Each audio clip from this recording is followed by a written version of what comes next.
Break के बाद एक बार फिर से आपका स्वागत है। आपके साथ मैं हूं रोशनी सिंह। खबरों में आगे बढ़ते हुए आपको बारामती से बड़ी खबर बता दें, जहां बारामती में ट्रेनिंग एयरक्राफ्ट हादसे का शिकार हुआ है।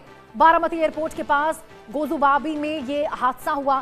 ट्रेनिंग एयरक्राफ्ट VTRFY अकेले एक पायलट उड़ा रहा था और देखिए इस दौरान यह हादसा हुआ है। बेहद दर्दनाक हादसा। विमान हादसे में कैडेट पायलट जो है वो सुरक्षित है। हालांकि जांच पूरे मामले की अब जारी है। तो राहत भरी खबर कि विमान हादसे में कैडेट पायलट पूरी तरह से सुरक्षित है। एक पायलट जो इस पूरे विमान को उड़ा रहा था वो पूरी तरह से सुरक्षित है।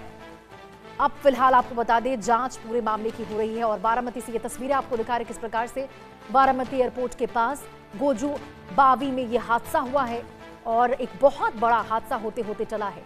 ट्रेनिंग एयरक्राफ्ट VTRFY अकेले यहाँ पे पायलट के साथ उड़ान भर रहा था और देखिए उड़ान भरते ही यहाँ पे अनियंत्रित होकर ये विमान क्रैश कर गया। और क्रैश के बाद आपको बता दें इसमें जो एक कैडेट पायलट थे हालांकि वो सुरक्षित है। ये तस्वीर आपको दिखा रहे बारामती में किस प्रकार से आज ये जो ट्रेनिंग एयरक्राफ्ट क्रैश हुआ है। और देखिए 28 जनवरी 2026 की वो उस दिन को याद कीजिए। अजित पवार का प्लेन भी यहीं पर क्रैश हुआ था। और देखिए इससे पहले भी अजित पवार का जब प्लेन क्रैश हुआ उससे पहले भी तमाम क्रैश यहां पर हो चुके हैं। और उसके बाद एक बार फिर से आज एक यहां पर ट्रेनिंग एयरक्राफ्ट हादसे का शिकार हुए। शाहिद अंसारी हमारे सहयोगी इस खबर पर बन चुके हैं हमारे साथ। शाहिद, अजित पवार का देखिए क्रैश यहीं पर हुआ था प्लेन, और एक बार फिर से आखिरकार एक ट्रेनिंग एयरक्राफ्ट का यहां पर हादसे का शिकार होना बहुत से सवाल खड़े करता है। जी बिल्कुल, रेड बर्ड कंपनी का ये ट्रेनिंग विमान जो है जब यहाँ पे गिरा तो उस वक्त जो है अफरा तफरी का माहौल था, क्योंकि ये उसी जगह पे आपको याद होगा कि कुछ माह पहले ही इसी बारामती में इसी जगह पर अजीत पवार का विमान जो है दुर्घटनाग्रस्त हुआ और उसके बाद अजीत पवार समेत जो लोग उसमें सवार थे सभी मौत के मुंह में चले गए।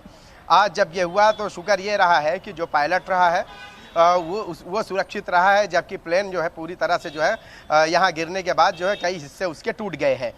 जैसे ही जब ये गिरा तो उस वक्त आसपास के जो लोग हैं वो लोग चूंकि इससे पहले उन हालात को देख चुके थे जब अजीत पवार का विमान यहाँ पे क्रैश हुआ था। तेज धुआं और सब कुछ रहा उस दौरान जब लोग डरे हुए थे। अब और अचानक जब ये हुआ तो लोग जो है डर गए। कई लोग मोबाइल फ़ोन से जो है वीडियो बनाने लगे। लेकिन शुक्र इस बात का रहा है कि जो इसमें पायलट मौजूद था वो जो है सुरक्षित जो है बच गया। इसको लेकर जो एजेंसियां हैं वो इस पूरे मामले में जांच कर रही हैं। हालांकि प्राथमिक जानकारी में जो बात सामने आई है वो ये है कि कुछ टेक्निकल इशू था जिसकी वजह से ये हादसा पेश आया। लेकिन अभी भी जो जांच एजेंसियां हैं वो इस बात को लेकर कह रही हैं कि जांच जब तक पूरी नहीं हो जाएगी इसमें हम कुछ नहीं कह सकते कि हादसे का असल सबब क्या रहा है। पायलट से जो है पूछताछ की जा रही है और पूरे मामले को लेकर जो है वजह दरियाफ्त करने और हादसे का सबब जानने की कोशिश की जा रही है। आसपास के जो लोग हैं, जिन लोगों ने इस वक्त इसे हादसे का शिकार होते हुए देखा है, उनके भी बयानात जो है लिखे जा रहे हैं, उनके बयानात दर्ज किए जा रहे हैं ताकि हादसे का असल सबब का पता लगाया जा सके।